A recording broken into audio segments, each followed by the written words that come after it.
অনুগ্ৰহ কৰি প্ৰেমত নপৰিব আপুনি, অনুগ্ৰহ কৰি প্ৰেমত নপৰিব আপুনি।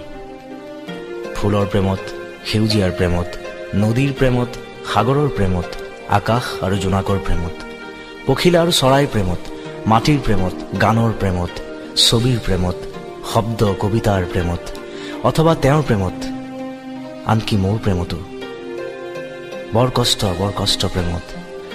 প্ৰেমত পৰিলেই আপুনি পিন্ধিব লাগিব দুখৰ পোছাক, সাঁতুৰি নাদুৰি ভাগৰি পৰিব লাগিব, অথবা কক বকাব লাগিব যাতনাৰ নৈত। প্ৰেমত পৰিলেই আপুনি আপোনাৰ হৃদয়খন বিক্ৰী কৰিব লাগিব বিষাদক। অনুগ্ৰহ কৰি কাৰো প্ৰেমত নপৰিব আপুনি, কাৰো প্ৰেমত নপৰিব। কৈছোৱেই নহয়, বৰ কষ্ট প্ৰেমত।